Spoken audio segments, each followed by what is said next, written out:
Welcome everyone to Back to Basics. I am sitting down here with Kelly Saunders. She's the SVP of Restaurant Experience at Smashburger.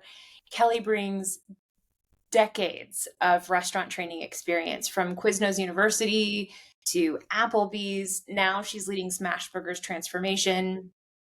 And what I'm really excited about is what makes this conversation especially timely is that Kelly understands the real paradox of modern turnarounds.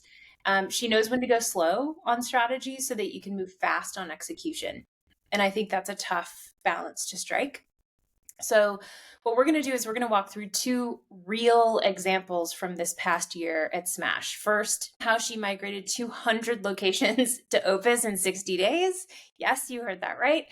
And second, how that foundation actually enabled Summer of Smash, the recent limited time offer LTO. So she's right in the thick of their turnaround. So everything we're going to discuss today is really happening in real time. Kelly, welcome to Back to Basics. Thanks, Rachel. It's just a pleasure to be here with you. Love conversations with you. So let's dig in. Let's dig in. Kelly, to kick things off, SVP of Restaurant Experience. What a title. Can you just outline what that means? What are your areas of responsibility at Smashburger? Let me first say thank you for that amazing intro. That was humbling.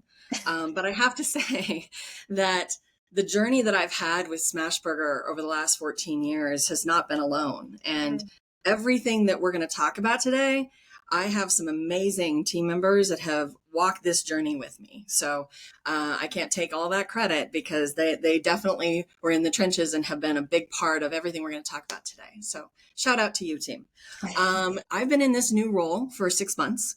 And how it came about is really a leadership change at the beginning of the year for the organization, but then also stepping back and looking at, how do we help support our restaurants holistically? In the past, we had all of our learning sitting underneath the HR function. And so what we did is we took the field learning aspect of L&D, moved that into what's called now the Restaurant Experience team.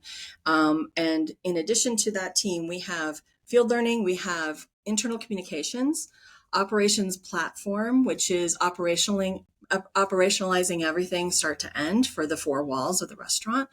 And then operations services, such as restaurant systems, how to order your shoes for crews, all of those programs that you really need to make sure are turnkey for your operators are now all sitting underneath my department. So it's been really fun bringing this together and creating some great synergies in how we can support our operators, both franchise and corporate. And I think this is a really smart construction of a role too. We're seeing this a lot in the industry right now where training is really taking on the experience component of the operations. It makes a ton of sense. I don't know why we didn't do it 10, 20 years ago, but here we are. But I think, and we'll get into it today that, your oversight of comms, of training, of field teams, et cetera, I think is driving a lot of that success, just being able to thread the needle between all of those initiatives. Before we dig in, one thing I really wanted to talk about with you specifically, and I want to focus on Kelly for a minute before we talk about Smashburger, is who you are as a leader. And I think one of the more revealing questions is really around making decisions and how you make decisions. Everyone is different. I know I tend to be very quiet in my decision making until I sort of reach a pivotal moment where I need to bring others in. So that can be a pretty long process, but I'd love to hear from you. I want to understand just your decision-making process. What does that look like? And I think before you'd mentioned that it's completely changed from from 2 years ago. So what was it 2 years ago and what is it now? What I realized about myself in my decision-making is that I had to start thinking about decisions, not just in a silo of it, because I was really in my early years of my career focused on I'm in this position. It's my responsibility to find the solution, bring the solution to the team, put a bow on it, and it's going to work. Right. And so I spent too much time really with that approach. And so what I've learned over the last, I would say 2 to 3 years, and a lot of this learning comes from working with some amazing leaders that you take all the little nuggets that you see them doing and you say, I like that. I'm going to put that in this place. So how I've evolved in my decision-making process is focusing on 3 things. 1, always start with the end in mind. Before you even try to start putting a decision framework together, have that vision, create that idea of what is it you want this decision to do? What is the output? How do you want to make a change with this decision? You got to get clear there first before you can start taking that action. And so I think, Rachel, that's where you and I are very similar in that I have to reflect. I have to think a lot about what is this decision that is in front of me that I need to work and act on, and what's the output?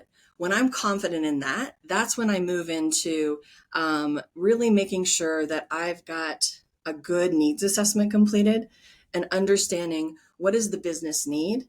And that can then trickle down to what do the people need? What does each department need? What does the cost impact need to look like? Defining all of those needs very clearly before moving on. And through that process, I understand what are my risks, what are the costs, and what are the potential pivots or landmines that you have to avoid in your decision-making process. When I go through all that discovery, which, like you said, could take time, but it's important reflective time, because once I have all that discovery done, then I can then start socializing. That's where you're building trust with all of the stakeholders and all of the individuals that are invested in the decisions that you're making, is when you socialize and you talk to them about, here's what I think we're going to do. Here's how it's going to affect you. How do you see that? And do you see it the way I see it? And what inputs do you have for me to take into consideration? And when you socialize your decisions before you act on them, you're going to gain more credibility. So socializing is a big, big aspect of where I invest my time. I love this because I agree. I feel like there's a big misrepresentation of decision making, especially in a role that has so many fingers on things, that you are supposed to come with a solution. That's the TED Talk. It's like, present your solution. And the truth is that a lot of what you're saying is like, you should come with conviction. Mm-hmm. But you're really coming with a half-baked solution in order to collaborate what the final outcome is. And I think that's why you've been so successful in all of your roles, especially with Smashburger. You had this big initiative. You migrated all 200 plus locations to Opus in 60 days. Might be a world record. We don't know yet, but that's incredibly fast. And I think it would be misleading to say that there wasn't some significant work that happened up front. You spent really years socializing and building proofs of concept before implementation. You had done this before. What did that look like when it came to Opus? And how did you build confidence with all of your stakeholders so that when you did hit the day 1 mark, you knew that day 60, we would be live with everyone? Yeah. What we learned coming out of the pandemic is that our LMS, while we maintained it, had become stale from an engagement standpoint. It wasn't meeting the needs of making sure that we're able to get our managers and our franchise owners and operators really highly engaged and wanting to use it. It became complicated. It took 5 clicks to get to anything we needed them to get to. And so people are still measuring in clicks, which is beyond me. Totally. You go past 2 clicks and you just won't achieve anything. Yeah. So what my big aha coming out of the pandemic was, it's time for a change. We definitely need to upgrade our user interface. We need to upgrade the experience. I was actually inspired, Rachel, by you at a conference that I attended in the early 2024 mark, where you had a presentation on how translation can be a game changer for frontline workers. And that presentation really started me to think. And when I started thinking about how translation is such an important element of getting information and meeting people where they're at in our restaurants. That coupled with the assessment that I made in our current LMS was we've got to find ways to make it easier on our operators to just get learning accomplished in the moment so they can go do the job and not create all these barriers of how many courses they have to complete and how long it's going to take them to complete it. Because what I also noticed coming out of the pandemic is we relied so heavily on our LMS, it gave us training labor bloat. Like we had so many courses where we had so much time spent or sit time that we weren't putting our workers where they needed to be, which is taking care of our guests. What was really the breaking point? What was the moment where it couldn't have just been me watching me, blabber on at a conference? That was an inspiration. I mean, That I'll was an take inspiration. it, but Yeah. It was an inspiration to start thinking me and get my wheels going. And I guess the breaking point, I would say two things. Breaking point was number one, I knew when the next contract was up. So I had my clock had started. Sure. Conversely, we were at that time really building out our 3 and 5 year plans of how to grow the brand. And a big part of that growth plan was spending time with franchise growth and developing non-traditional units and growing with our franchise groups. So for me, I knew that part of the decision-making process that we need to make a change in an LMS would need to be going after a platform that would enable franchise operators to take more ownership in utilizing that resource. And so that's what set my path in looking for a platform that could help us do that. And it's still a unique niche that Opus has found themselves in. And there's not a lot of players out there that do it. So breaking point happens. You're like, we need something new. What were the pieces you put in place that made that ultimate speed of implementation possible? To make it possible, I'm going to go back to the decision-making framework. Yeah. I had to do a lot of socializing. So I did my work. I did the needs assessment, understand cost analysis, but the socializing piece was really important because Smashburger is operated by a global parent company. And so when you work in this type of an organization, it's not just within your own business unit where you're making decisions, but you have to get the global support as well. So what I needed to do is really understand how to present the use case of why to make the change and what that change impact would have on us from a corporate standpoint, from a franchise operations standpoint, from an internal communication standpoint. But then also, is it a platform that my global partners could then also support? And because we receive learning courses and information from our global team as well. So it was having to have the right conversations with the right teams at the right time. So deciding which team to start with, I started with my global business technology and my global L&D teams first. Right. If they really understood the use case and what we were trying to achieve, and they were on board, then I moved on into my internal teams to work with marketing, operations, HR, and then finally bring the final presentation to the leadership team. And that was so successful. And I think it's so rare, frankly, that a training and operations leader of any level is actually taking their solution to technology first, which I think is fascinating. And I realize that Smashburger has a different setup, right? You have a global team, you have a parent company, all of that. But still, that decision to say, I'm going to talk to the technology teams first, usually they come in last, right? So that's really interesting, just kind of how you're sequencing things.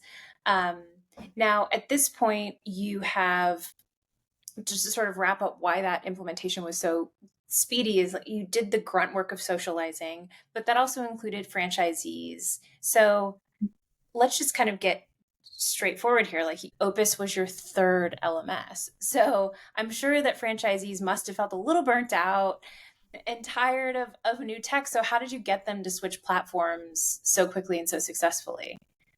Yeah. What we did with the Opus launch is we conducted two pilots. So we involved two of our highly engaged franchise operators who were fantastic, as well as a couple of our corporate markets. And we did a 60-day pilot with Opus to really understand how did it show up in the franchise operations.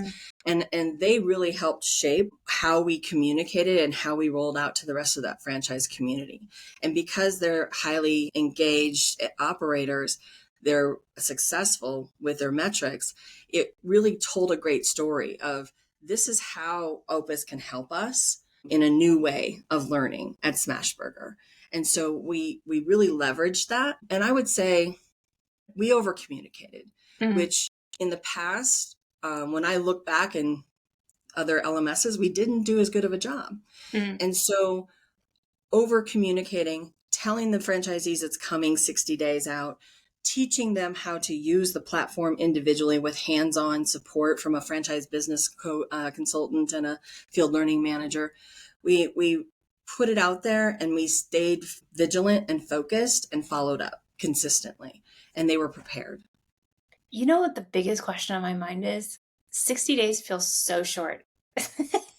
So like how was that just coming up against contract, or were you saying, you know what, I actually think 60 days is where we can see enough, because you're obviously not going to see everything in 60 days, but enough that we have some proof points to move forward.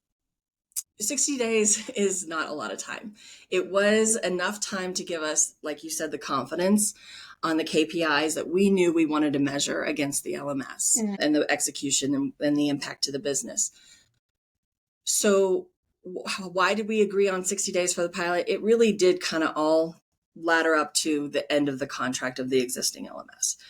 What part of my vision, the end in mind, was that we wanted to be able to roll the Opus out with confidence and do it slowly so that we don't overwhelm our audience with everything that they've got to know about how to use Opus in the first 60 days. Yeah. So the pilots really just built the confidence for us to then allow us to launch in March because our contract ended in June. So you need a little bit of overlap. We needed more time. Yeah. Yep. So let's fast forward. One of the things that I think Opus is known for is we build a lot and we build fast. We've done that intentionally. It's how we architected the company so that we could bend and move with how the world and training evolves. You can't have a static product. You have to have something that can sort of bend and move with the needs of your customers and the needs of the industry. That said, at Smashburger, you've adopted every Opus feature as we have built them.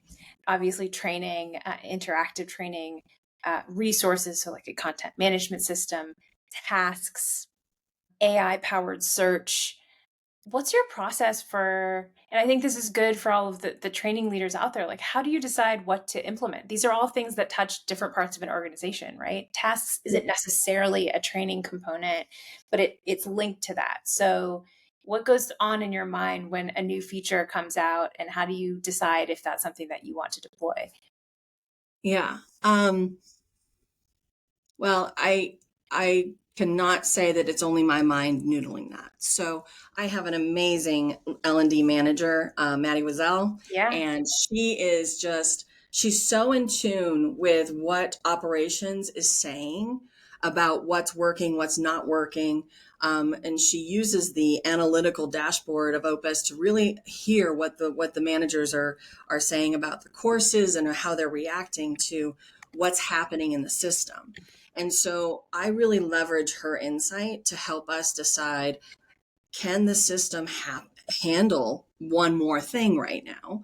Or do we need to pace this out? We're critically thinking about the demand of that user's time, and is it a distraction or is it a value add?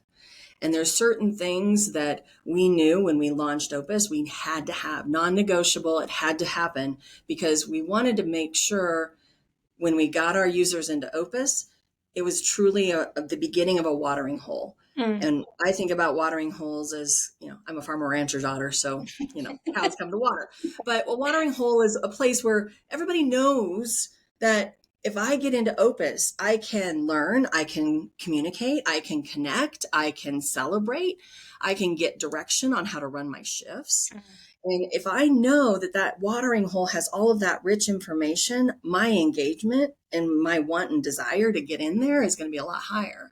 And that helps us build that case for the franchise owners on why they want to use it with their teams, as well as how we hold our corporate teams accountable.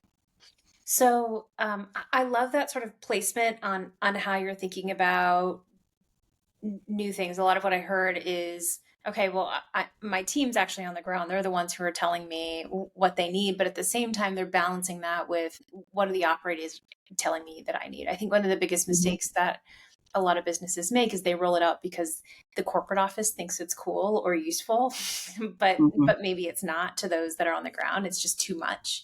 I want to come back to that piece because there's something big that's coming next for you, just initiative wise. But I really want to talk about the kind of training piece, right? Like that's really the biggest piece that you started with, the training component of Opus. And obviously it's what we do extremely well. So you had a big LTO, the Summer of Smash. You made decisions about basically an entire menu rollout in less than 3 months with Summer of Smash. Again, questions about speed, but how did you use Opus in order to like enable that level of speed? I feel like a limited time offer, no matter what the industry is, sometimes it's a hurry up and wait initiative. Sometimes you're partnering with other departments and then you just have to go really fast. Let's start there. How did you enable the speed at which you had to deploy the Summer of Smash LTO? We knew going into the planning for Summer of Smash, we actually knew that we had plans for most of the menu items that showed up in that LTO window to actually move onto our core menu. So while it was marketed as an LTO, it really is, all of the items that you see in Summer of Smash still stay on our menu, which is really exciting. And so when we started that planning, we knew that we needed to not just build skills, knowledge, and capability for a 6-week window. We needed to be able to make sure that we could take all of these new items, which I think there was like 9 different menu items. We had to be able to sustain that beyond the window of Summer of Smash. And so we took an approach of, number one, getting very close to supply chain, marketing, operations to understand how those final decisions come together. Because in an 11th hour, you could miss a lot of important detail if you don't stay close to that. So staying close with your departments, tracking changes until you get final decision. Once you get into that mode, then we prepared what we call a cascade training model. And so how we approach it is we train our multi-unit leaders first. We train them by doing demonstrations, showing the entire builds of all of them, all of You're the kind of releasing your team, right? This is like field teams out in the wild. Okay. Yeah. What we did differently for Summer of Smash than we did prior is we actually had all of the courses prepared before we did the live training sessions. So they did their pre-learning in Opus. They watched the videos, they understood all of the logistics. So then what happened is those virtual sessions turned into true Q&A, help me understand, let's do this one more time, it doesn't make sense type of session, which really transferred that learning so much faster. Yeah. So multi-unit leaders, we did too. Really good feedback from the multi-unit leaders there. And then once we did that level, then the GMs, the general managers, they do their pre-learning and they see that training as well. Once the GMs see that training, then they do hands-on training in the restaurant during shifts with their teams, and their teams use Opus to pre-learn before they start seeing the demonstrations. Why do you think that most businesses do the reverse? You sort of do the in-person and then you do the follow-up online. Is it just, you're just getting the information as it comes, and so you just got to get out there and teach it? Is it just a product of like how departments are communicating, or is it just like an old way of thinking around training? I don't think it's an old way of thinking about the training. I think it is really a necessity. Like, we were able to shift the script with this window for the first time. Previous to this window, we've always been in that boat. We've always had to post the courses after because we didn't have the information early enough. And so by getting more involved in the decision making and tracking along with that, and then having the confidence to get that content created. And what I love about the Opus platform is it's so forgiving. It's just you can pop up a video really quick if you need to change it out. And so once you have the confidence that you are nimble in your design and you can make changes quickly, it's okay to spend 3 hours putting all the courses together, knowing you're going to have to fine tune it 2 weeks later. It's like trusting that the 80% that you get out there is good enough. And then the rest of it you can iterate on, but you also have to have the confidence that you can get the 80% out quickly.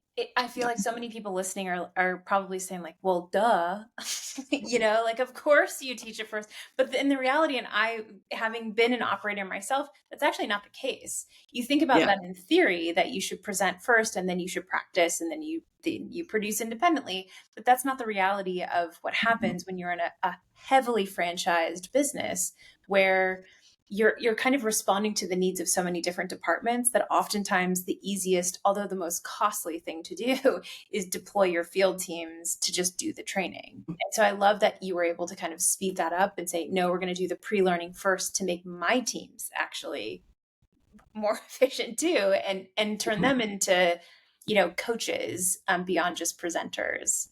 Did the enablement change? And maybe just for listeners, you've got a good chunk of corporate and franchise stores. So you have a nice kind of comparison point.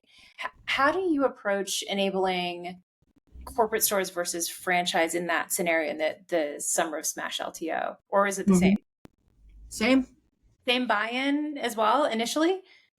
Well, I think with franchise, it takes a little bit more work. It takes more socialization. It takes more personal contact from the franchise business consultant and the field learning manager that works with the franchise groups. And the more trust and credibility that we continue to build with how this learning helps them with their business, and we're seeing that momentum month after month. But it does take more work than with corporate. Now, here's what I would say. I would say that engagement that we're seeing in the increase is from operators that really are really making that business happen. And where we see low engagement with franchisees are the ones that are like a hypercare situation where there's a lot more going on in that business than just learning or lack of learning.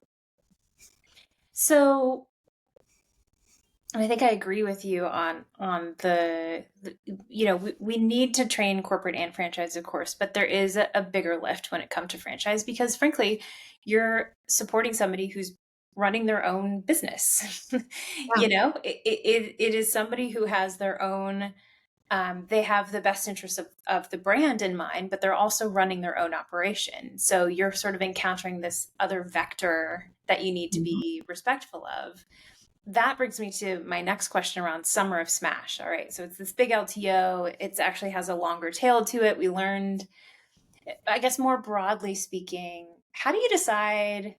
I feel like this is the $1 million question. How do you decide what training to mandate for franchises versus just recommend or suggest? And are you the one making that decision? I'm making that decision along with partnership of our legal team, of our franchise support team. We collectively meet on this all the time. How we approach it is looking at what is the knowledge that is necessary to be able to execute all brand standards and create that Smashburger experience within the four walls. And that really is our litmus test on what should be mandated and what should not be. But we also take an approach where we invest a lot of time and focus in what we call our dedicated managers for each unit. So every unit has one dedicated manager. That manager is where we spend most of our time coaching, teaching, training how to do all of the business and SOP aspects. And then it is their responsibility then to trickle down. And how the Opus platform has helped us with that is we're now giving them more flexibility within Opus to decide when they want to do that training with their teams. I love too that And I think this is such an important piece. I think if there's anything to remember about the conversation we're having today, it's this concept that brand standards equals compliance. And I feel Mhm. like when you hear that word compliance, you're like, oh, it's just all the legal stuff. It's all the regulatory stuff. But that's not true in a franchise environment. It's actually more about adherence to the brand standards, because that, Yeah. of course, makes the franchisee successful in running their operation, so that Mhm. customer A walks into two different stores and they're getting the same product and the same experience. But I think that's forgotten. Maybe it's just a product of training having fallen under HR for so many years. I'm not sure what it is. Also, Mhm. compliance is just, I think, always associated with the legalities outside of like the kind of brand piece, right? Yeah, I think it is important when deciding how to package and position learning tracks for your franchisees, because if you can show how this learning will help your cook or your GSE ramp up faster and how that cost translates. Again, you have to always be very careful what it was promised, but helping them understand how they could leverage learning is part of the equation of what you got to be doing to get Yeah. high engagement. So we talked about how Smashburger is really a super user of Opus, but a lot of that's because you've adopted so much. You pulled on task management the second we released it. You pulled on AI search, Ask Opus the second we released it. But a lot of that was in response to what you knew that franchisees were asking for, what the business needed. I want to talk about the next big check mark you have and the next big initiative, which is you have a lot of departments underneath you. And you mentioned that communications is the next big rock that you're tackling. Why are you Yeah. prioritizing it now? Okay. Managing field learning, internal communications, as well as operations, platform operation services. So why are we prioritizing communications next? We have the basics. The basic foundation of our Opus system is pretty built out. Mhm. We have all the frontline skill training complete. We are using task lists, which is our line checks. We're using that for daily interaction with checking systems. We have not gone down the path of using a lot of the communication options with messaging. And we didn't do that on purpose with the rollout for one big reason. And that is when we did the Opus rollout, we had an internal transition in who was managing internal communications. So Yeah. what I knew going into the Opus rollout is we had to have a very clear with them, what's in it for me. We had to have a very clear why. Why do I go into this system? And because we were in a transitional place with internal comms, we didn't want to just have some comms out there and not a wow comm experience. And so we held on that. And so now we're getting prepared to be able to come back and do a wow comm launch in Opus to increase that engagement level of why I want to go to the watering hole. You know, here's one more reason why I want to be here. I love that. It's like you're dripping pieces of the experience out in order to make sure that people are using it and understand the value behind it, rather than saying, I'm just going to have you do everything all at once and Mm-hmm. choose what you like, which I think is often forgotten, because I think as training leaders, we're often thinking about like, what are the things that are going to have the lowest friction, and communication is often it, theoretically, right? Okay, I just Right. like type a message or I read a message. There's so much more behind it because you're partnering with other departments. In this case, with communications, I would imagine, you own communications. Are you also partnering with other departments in this? Yeah, Heavily. what other departments are you partnering with on this one? We're 30 days into hiring a new director of operations services. And so he's just now getting his feet on the ground. With his help, we are working with each one of the departments. Marketing specifically is a big one, because part of internal comms is telling a great story, and Yeah, telling a great story that can yeah. be digested quickly. And I don't have to read 2 pages to be able to understand what you want me to know. You can tell me that story in a 2-minute video from somebody who could learn from. And so it's changing how we want to get the comms down to the most important level, which is, my opinion, the front line. You do such a great job of partnering with marketing. Why do you think other companies have such a disconnect between training and marketing? It feels so obvious when you talk about it, Kelly, but I feel like when I talk to marketing, they're like, oh yeah, we definitely need training. They understand the value of training. But when you ask, how often do you meet with the training team? It's like, well, every time we have an LTO, instead of this kind of ongoing conversation. What's missing? Why isn't this happening more often? I would say for us, it's a function of we're a very lean team. Yeah. And so all of us have to roll up our sleeves and come to it every single day together. And we're supporting one another, right? So because of that, the lean dynamics, that lends to it. But also, when you have a leader who is heavily experienced in operations and understands the influence that marketing has in operations as a whole, that leader then becomes vested in making sure that they help navigate marketing to you. Because the challenge is that sometimes marketing is always so busy.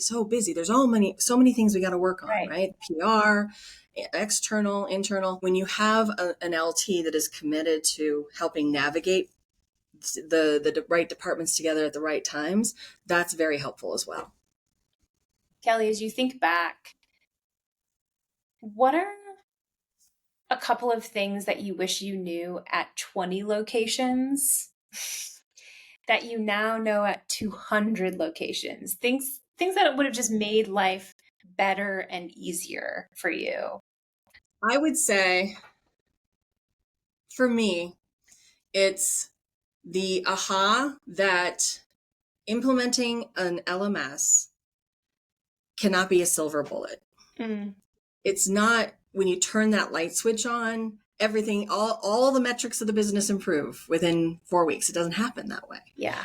And what I've learned after not just scaling in size, but also implementing 3 different LMSs is it's more about the infrastructure that you build to support that LMS that's going to drive the true operational success metrics in your business. If you have the right training infrastructure, you have a team that's going to not just say, go do it, but they're following up, coaching and teaching that, and it's a consistent momentum, you're going to have much more success with your LMS. And the mistake I made early on was turn the light switch on and hope for the best. And run with it. And that's one thing I wish I would have known. Great words there. I know everyone's eager to learn a little bit more about you. So welcome to the lightning round, where I ask 4 questions and you have to answer them as concisely as possible. What was your first job ever? 14 deli worker, hometown. All right. What was your hometown? Newman Grove. Population 750. Wow. What food trend are you completely over? Smashburgers on every other restaurant menu. I think you're allowed to say that. What's the last book you read or podcast you listened to? Dare to Lead, Brene Brown. What's one thing that you're going back to basics on? One thing you're learning? Human connection. Are you learning that deliberately through coaching or just trying to keep it front of mind? Trying to keep it front of mind so it shows up in the work, on how, specifically as it relates to how do we get our managers to connect and really validate skills and coach skills in the moment. That seems to be a challenge because there's so many priorities within operations that seems to be the sacrifice right now. Yeah. And really want to figure out how to get that done. Perfectly said. I just wanted to thank you so much for your time, your words. You're such an inspirational leader. You've done incredible work at Smashburger over the last many years, and just partnering with you over the last year and a half has been incredible to see how much you've built. So thank you for sharing your wisdom with us. Thank you for sharing your time with us. And for everyone who's listening, thank you so much for joining us. Thank you so much. You make me better. I appreciate you, Rachel. Thanks again, Kelly. Thank you.